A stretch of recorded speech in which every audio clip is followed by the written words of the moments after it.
March 24th, maybe the 25th.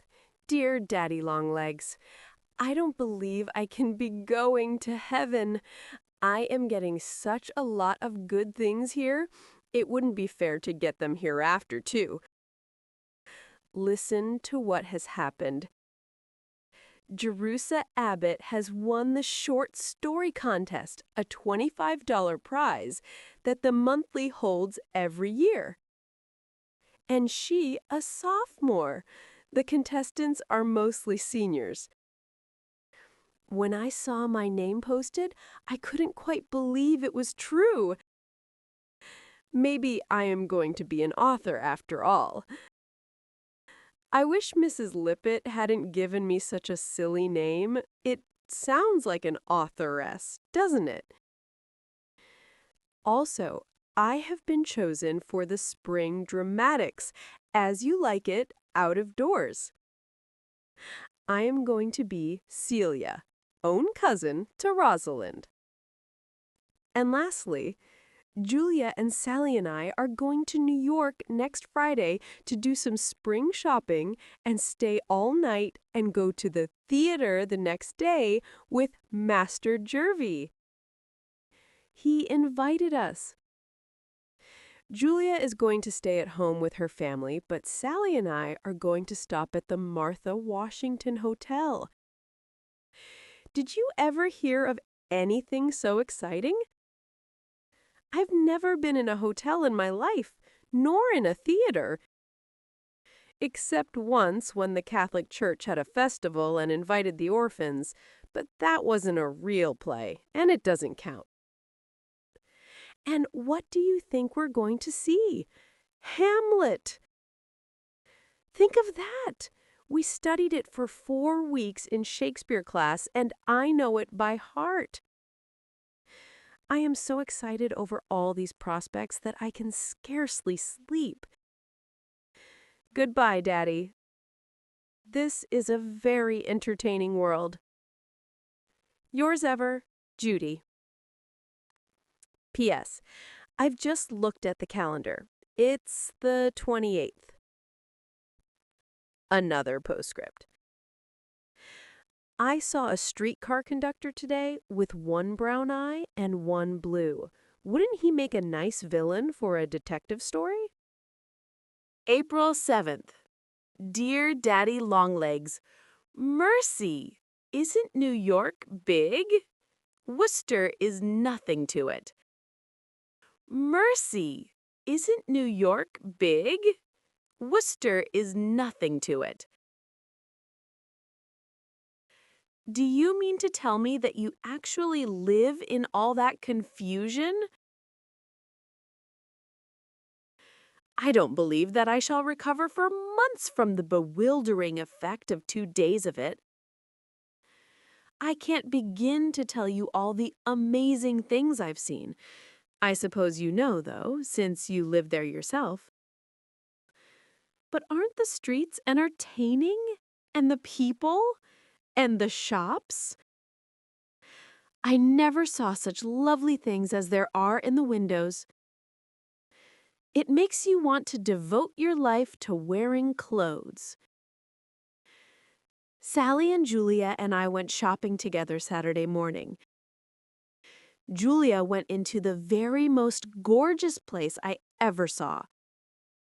White and gold walls, and blue carpets, and blue silk curtains, and gilt chairs. A perfectly beautiful lady with yellow hair and a long black silk trailing gown came to meet us with a welcoming smile. I thought we were paying a social call and started to shake hands, but it seems we were only buying hats.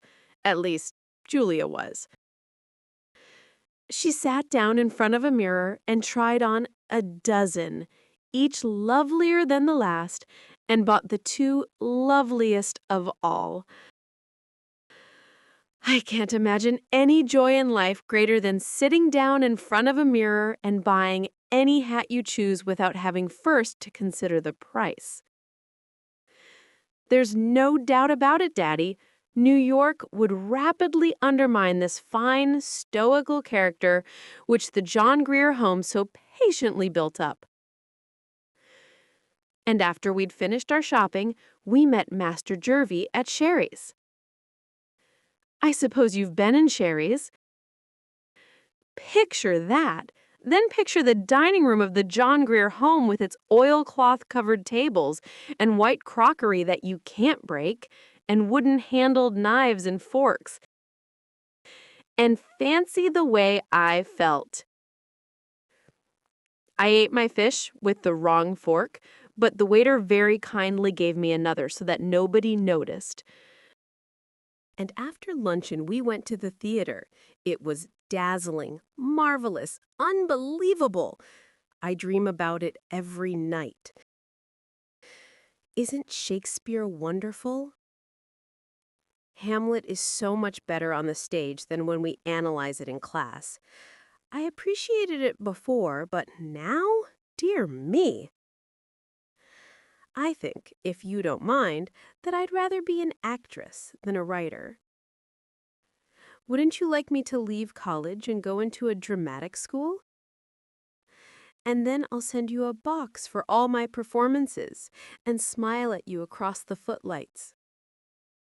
Only wear a red rose in your buttonhole, please, so I'll surely smile at the right man. It would be an awfully embarrassing mistake if I picked out the wrong one. We came back Saturday night and had our dinner in the train, at little tables with pink lamps and Negro waiters. I never heard of meals being served in trains before, and I inadvertently said so. "Where on earth were you brought up?" said Julia to me. "In a village," said I, meekly to Julia. "But didn't you ever travel?" said she to me. "Not till I came to college, and then it was only 160 miles, and we didn't eat," said I to her.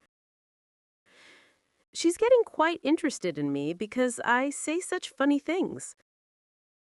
I try hard not to, but they do pop out when I'm surprised. And I'm surprised most of the time. It's a dizzying experience, Daddy, to pass 18 years in the John Grier home and then suddenly to be plunged into the world.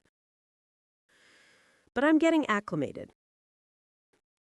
I don't make such awful mistakes as I did, and I don't feel uncomfortable anymore with the other girls. I used to squirm whenever people looked at me. I felt as though they saw right through my sham new clothes to the checked ginghams underneath. But I'm not letting the ginghams bother me anymore. Sufficient unto yesterday is the evil thereof. I forgot to tell you about our flowers. Master Jervie gave us each a big bunch of violets and lilies of the valley. Wasn't that sweet of him? I never used to care much for men, judging by trustees, but I'm changing my mind. 11 pages? This is a letter! Have courage. I'm going to stop. Yours always, Judy. April 10th. Dear Mr. Richman, here's your check for $50. Thank you very much, but I do not feel that I can keep it. My allowance is sufficient to afford all the hats that I need.